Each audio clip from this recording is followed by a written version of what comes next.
Shalom, selamat pagi adik-adik yang diberkati Tuhan kita Yesus Kristus. Segala puji dan hormat kita naikkan kepadanya atas segala tuntunan kasih sayang penyertaan yang sudah boleh kita rasakan di dalam kehidupan kita sehari-hari. Dan pada saat ini, di pagi hari yang indah ini, atas perkenan Tuhan, kita boleh kembali dipertemukan untuk dapat mengikuti ibadah hari Minggu Persekutuan Teruna pada saat ini. Namun, sebelum kita masuk ke dalam ibadah kita pada saat ini, saya mengajak kita untuk menenangkan hati dan pikiran kita, dan kita akan bersaat teduh sejenak.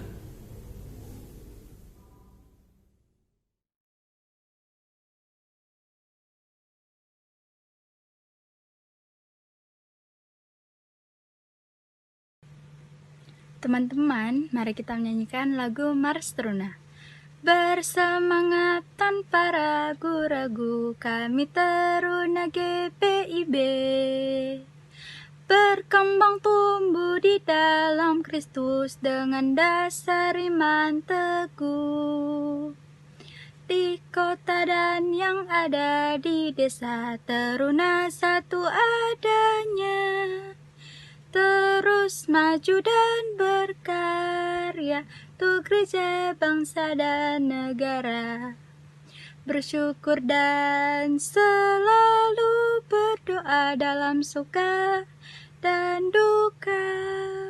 Hormat patuh pada ayah bunda, cinta pada sesama. Siapkan diri sedari dini, wahai Teruna GPIB. Song-song masa depanmu sendiri, Kristuslah penolong sejati. Teruna harapan negeri. Teman-teman, sebelum kita memulai ibadah kita pada hari ini, mari kita satu dalam doa. Ya Tuhan, terima kasih atas penyertaan-Mu hingga sekarang ini. Sekarang kami akan memulai ibadah kami. Berkati ibadah ini dari awal pertengahan hingga akhirnya, sehingga tidak terjadi suatu apapun yang tidak kami inginkan ya Tuhan. Inilah doa kami ya Tuhan Yesus, dalam nama Tuhan Yesus Kristus, haleluya, amin. Teman-teman, mari kita membuka Kidung Jemaat 18. Allah hadir bagi kita, baitnya yang pertama.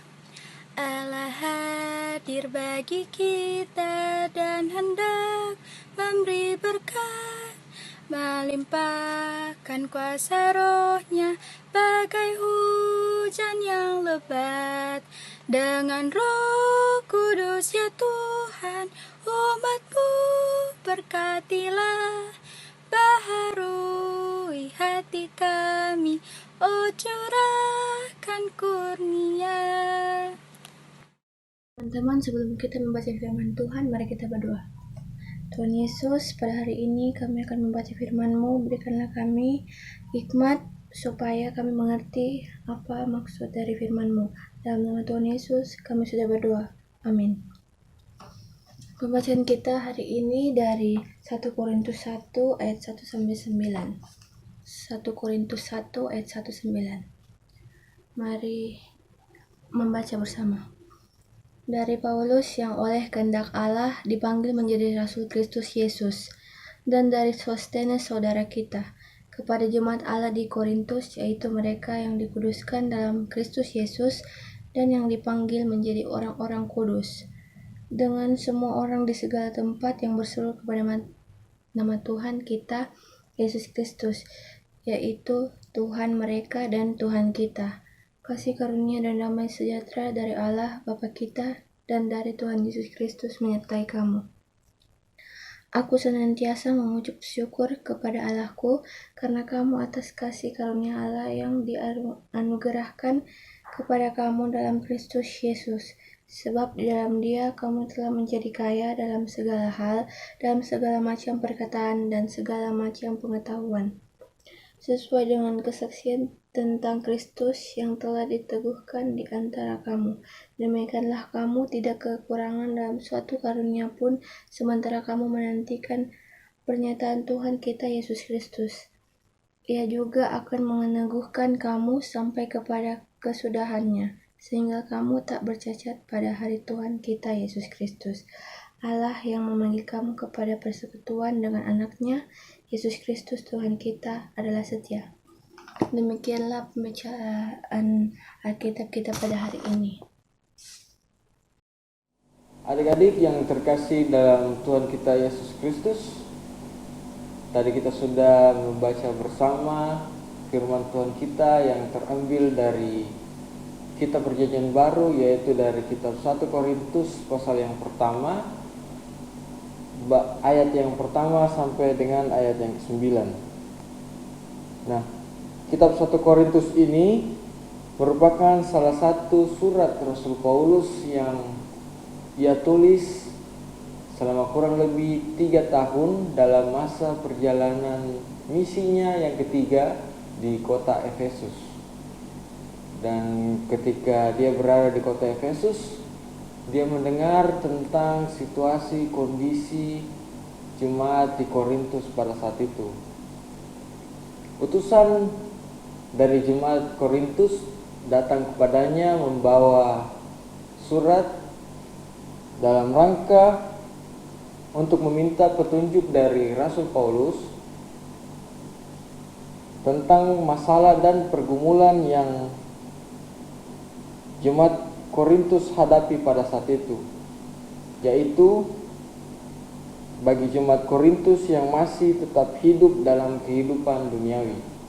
Kota Korintus ini adalah merupakan kota yang sangat strategis, di mana dia mempunyai 2 pelabuhan besar, yaitu Lekeum dan Kenkrea, yang menguasai persimpangan internasional yang menghubungkan perdagangan dari wilayah timur dan barat, sehingga kota ini sangat mengendalikan perdagangan internasional pada saat itu. Karena itulah kota Korintus sangat berkembang menjadi sebuah kota perdagangan yang menghasilkan berbagai barang-barang mewah dan hasil-hasil karya yang indah. Tapi di sisi lain kota ini, dia juga terkenal dengan kebejatan atau kejahatan-kejahatan moral yang terjadi di sana. Contohnya seperti mabuk-mabukan, pesta pora, bahkan seks bebas. Mengapa hal demikian dapat terjadi di sana?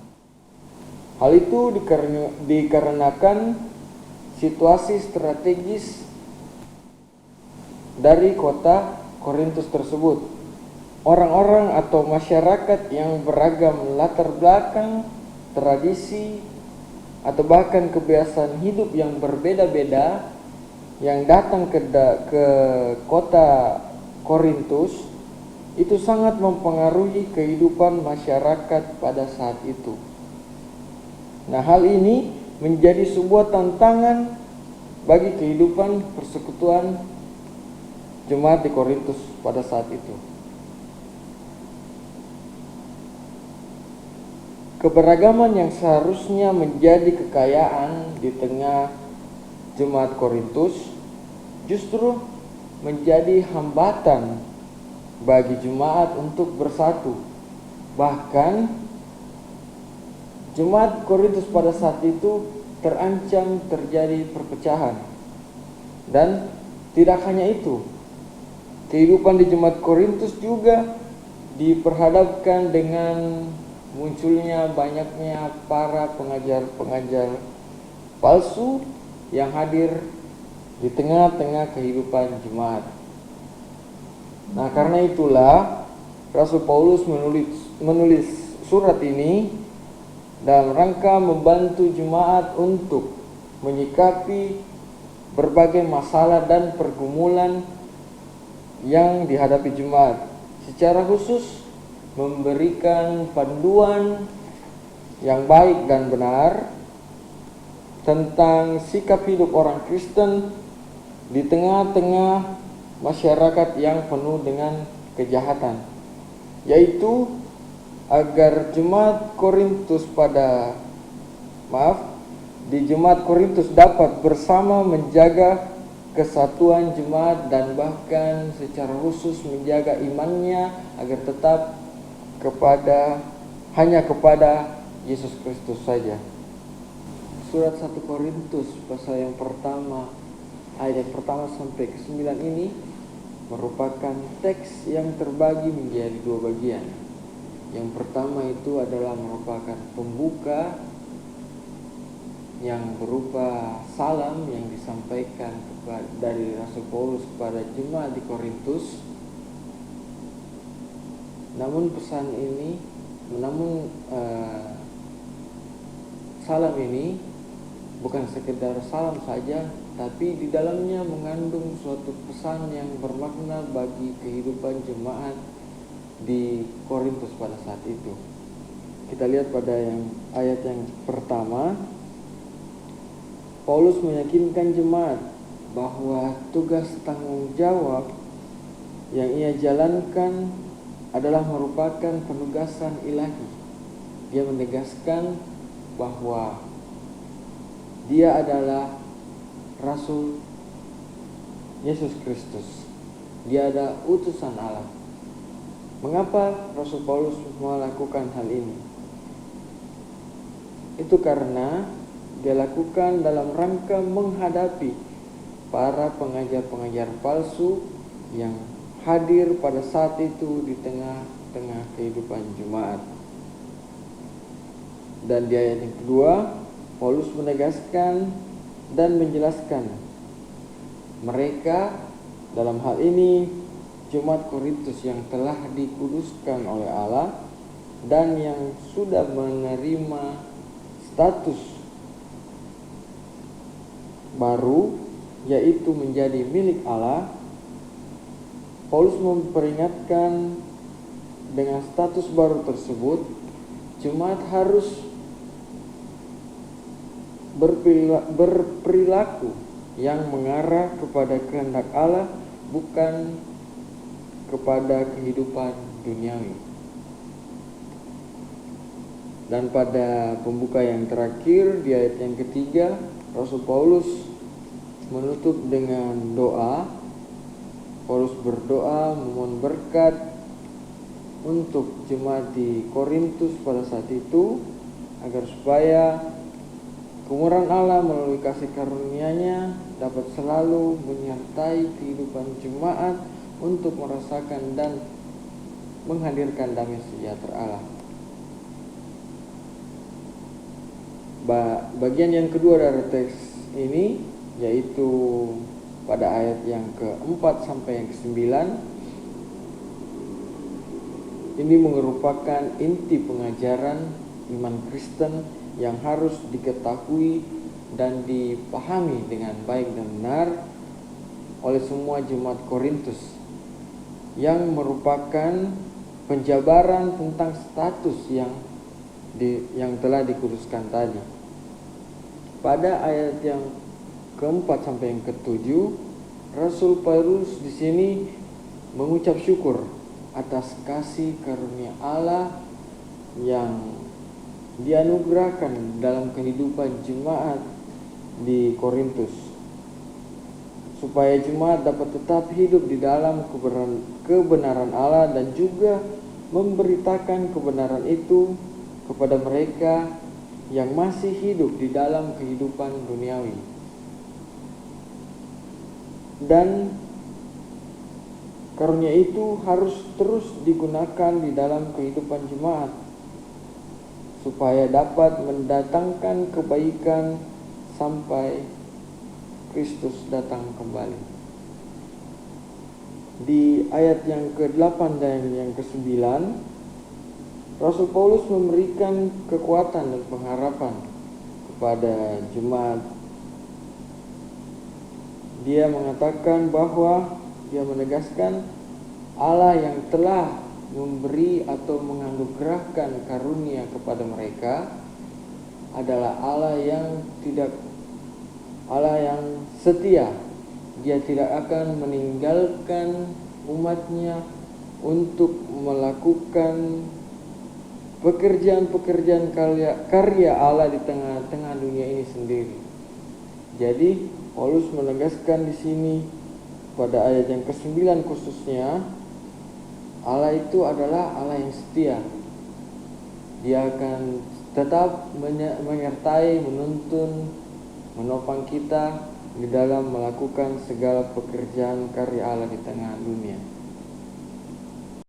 Adik-adik yang terkasih dalam Tuhan kita Yesus Kristus, karya keselamatan Yesus Kristus dalam kehidupan manusia telah membawa status manusia sebagai milik Allah yang telah dikuduskan.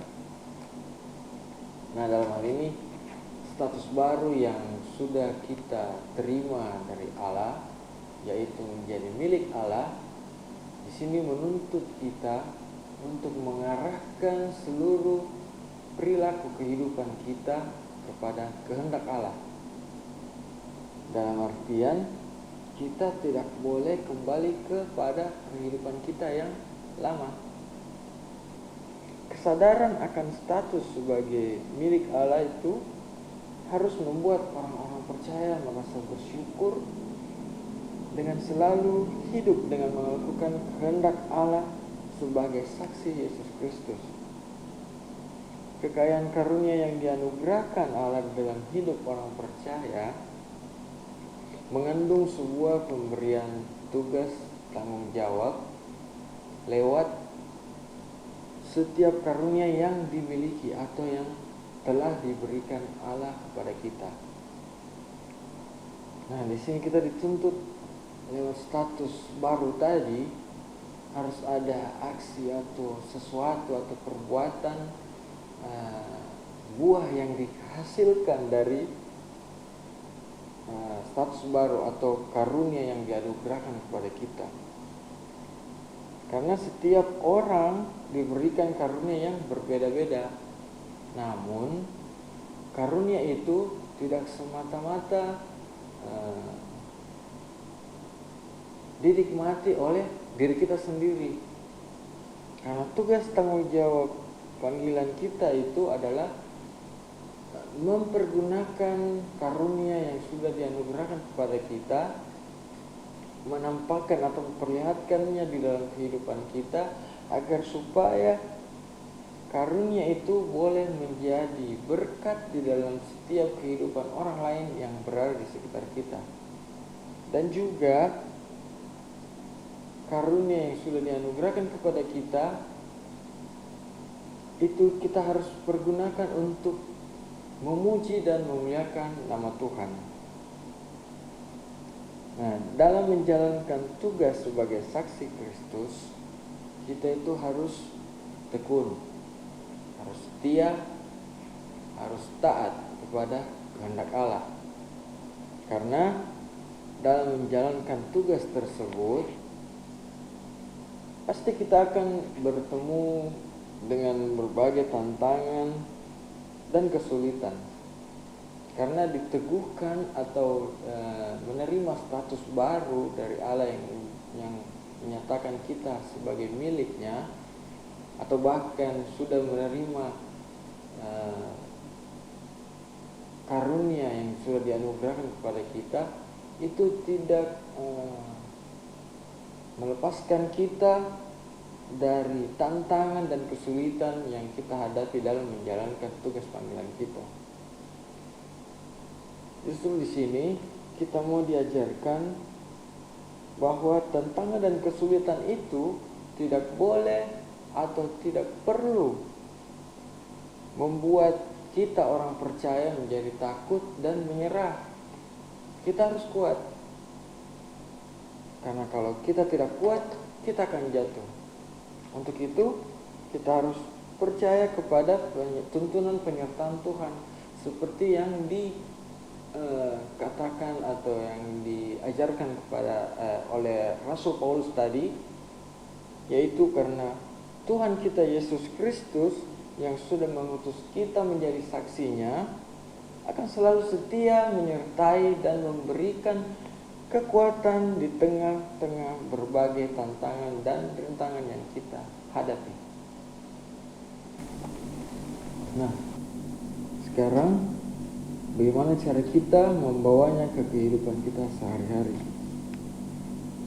Setiap kita pasti pernah mendapatkan tugas, baik di saat-saat sekarang kita lagi sering-seringnya di rumah.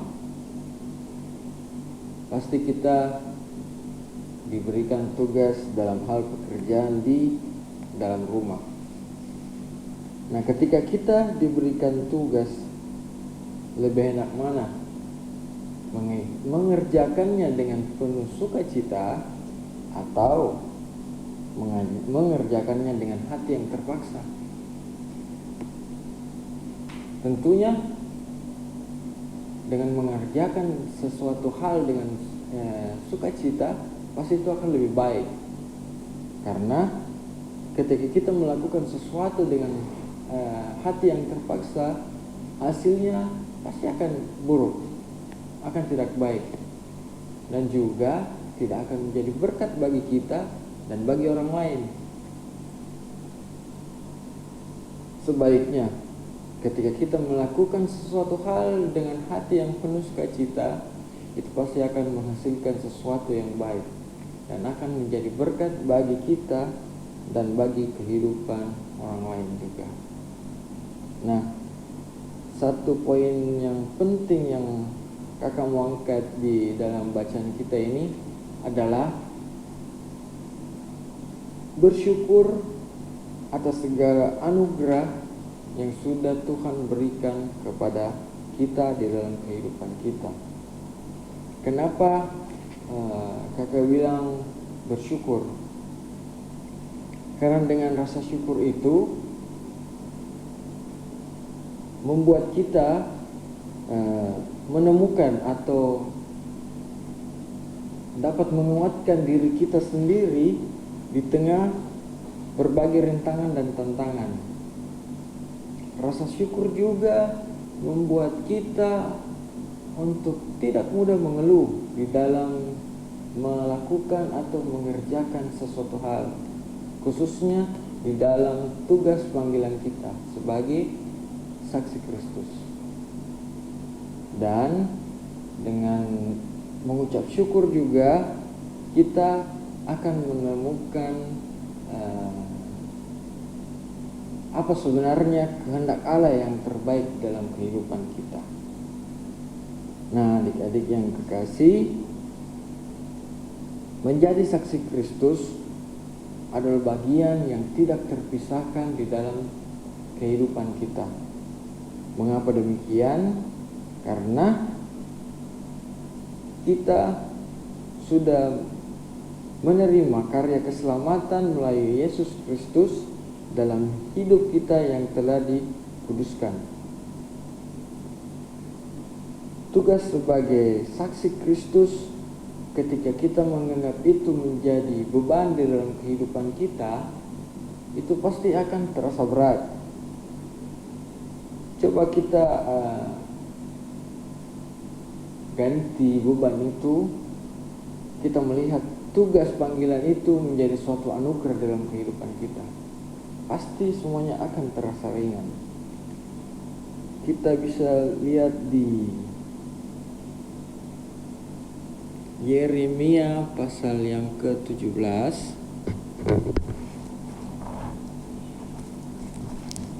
Yeremia pasal yang ke-17 ayat yang ke-7 yang menyatakan, diberkatilah orang yang mengandalkan Tuhan, yang menaruh harapannya kepada Tuhan.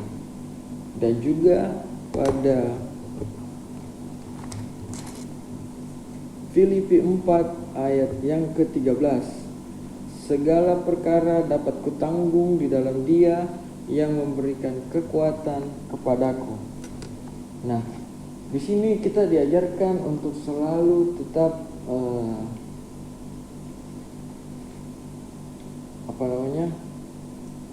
untuk selalu tetap percaya kepada tuntunan penyertaan Tuhan Yesus dalam kehidupan kita, khususnya dalam menjalani tugas panggilan kita sebagai saksi Kristus di tengah-tengah dunia ini. Seperti yang Rasul Paulus tadi katakan, Tuhan Yesus yang mengutus kita pasti akan dengan setia, dia tidak akan meninggalkan kita untuk mengerjakan karya-karya Allah di tengah dunia ini sendirian. Dia tetap akan menyertai kita, dia tetap akan menopang kita. Untuk itu kita tidak usah takut. Tuhan kita itu Tuhan yang setia. Jangan menganggap diri kita ini mudah sehingga kita berpikir kita belum layak atau kita tidak bisa berbuat apa-apa.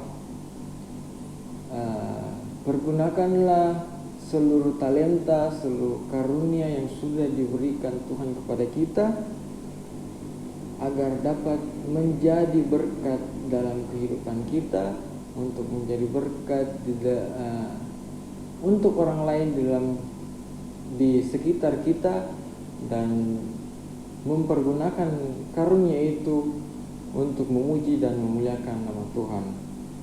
Tuhan akan menyertai kita, memberikan kita kekuatan dan kemampuan untuk dapat melakukan tugas dan tanggung jawab kita sebagai saksi Kristus. Jika kita hidup sesuai dengan firman-Nya dan melakukan segala kehendak-Nya. Tuhan Yesus memberkati kita semua. Amin. Sekarang adik-adik, kita akan masuk ke dalam doa syafaat. Untuk itu mari kita satu di dalam doa. Kita berdoa.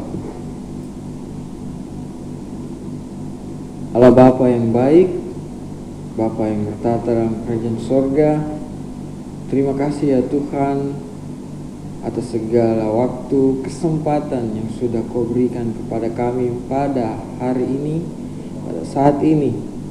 Kami sudah boleh merenungkan sebagian firman-Mu.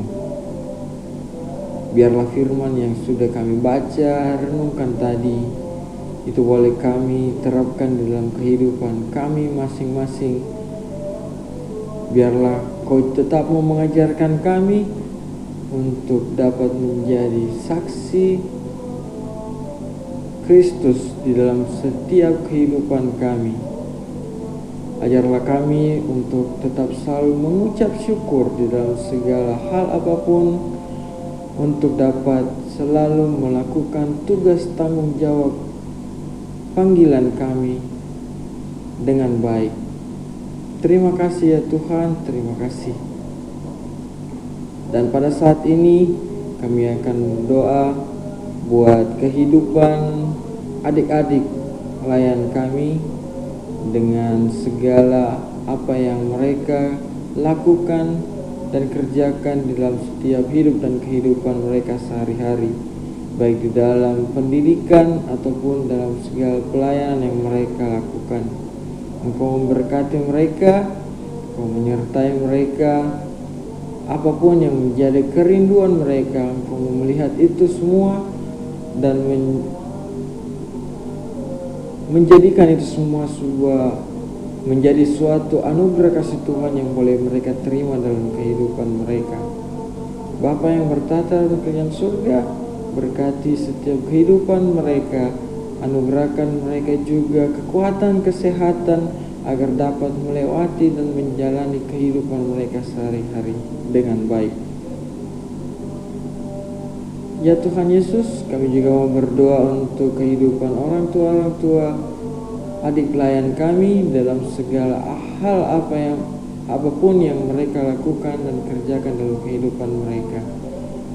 Secara khusus untuk segala usaha dan kerja yang mereka lakukan, kiranya Kau memberkati semuanya itu, Kau membuat itu semua berhasil sehingga dapat kembali menjadi berkat dalam kehidupan mereka, untuk dapat menjalani seluruh kehidupan mereka dengan baik.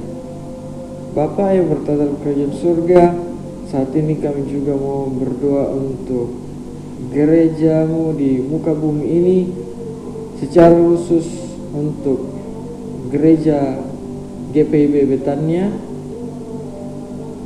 Bapa, Kau memberkati KMJ kami beserta keluarga. Kau memberkati pendeta jemaat kami beserta keluarga dan segala unsur-unsur yang terkait di dalam segala pelayanan yang kami lakukan di dalam gereja Betania.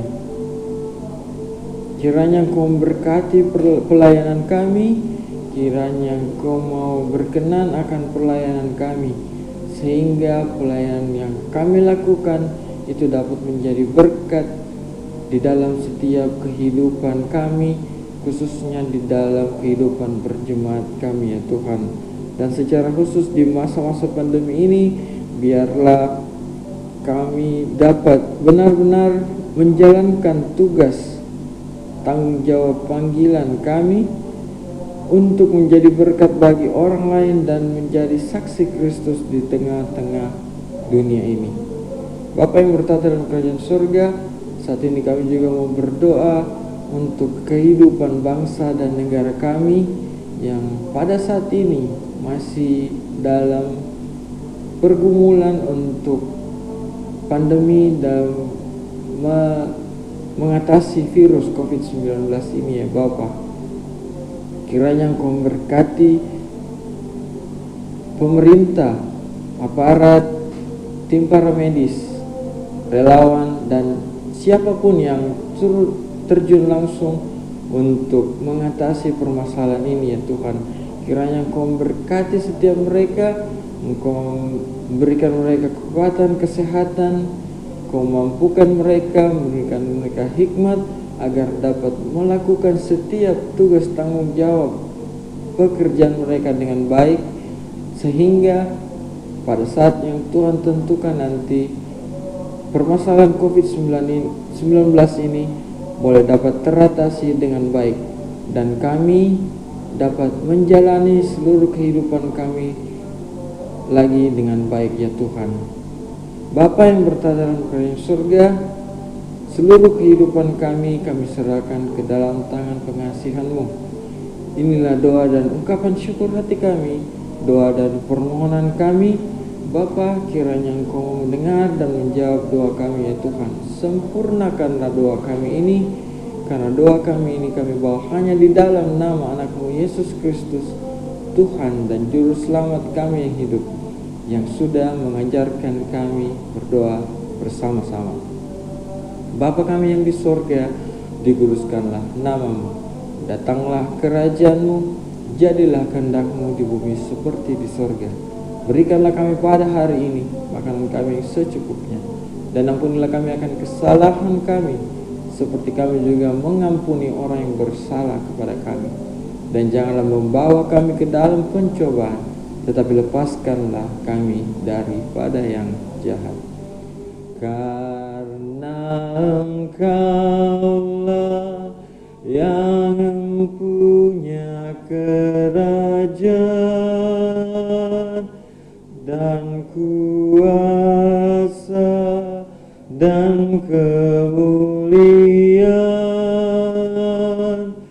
sampai selama-lamanya.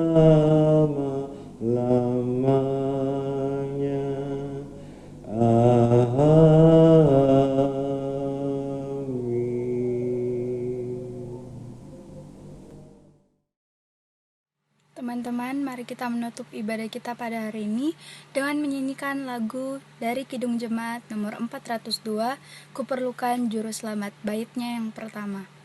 Kuperlukan juru selamat agar jangan ku sesat.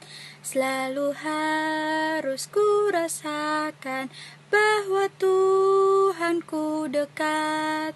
Maka jiwaku tenang, takkan takut dan enggan bila Tuhanku membimbingku di malam pun tentram. Adik-adik yang terkasih, pada saat ini kita akan mengakhiri ibadah kita pada pagi hari ini. Untuk itu saya mengajak kita semua untuk mengarahkan hati dan pikiran kita kepada Tuhan, serta terimalah berkat-Nya. anugerah kasih Tuhan kita Yesus Kristus, pengasihan Allah Bapa, dan dengan perantaraan Roh Kudus, kiranya senantiasa selalu menyertai kehidupan kita sekalian dari saat ini kekal sampai selama-lamanya. Amin.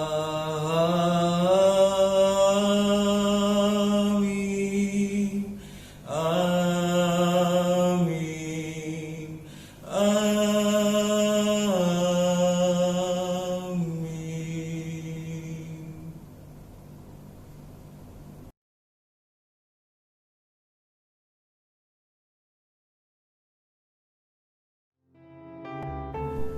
Adik-adik yang terkasih, ibadah kita pada saat ini telah selesai. Tetaplah selalu mengucap syukur di dalam segala hal, sehingga kita dapat melakukan tugas tanggung jawab panggilan kita sebagai saksi Kristus di tengah-tengah dunia ini dengan penuh sukacita. Selamat hari Minggu, Tuhan Yesus memberkati kita semua. Shalom.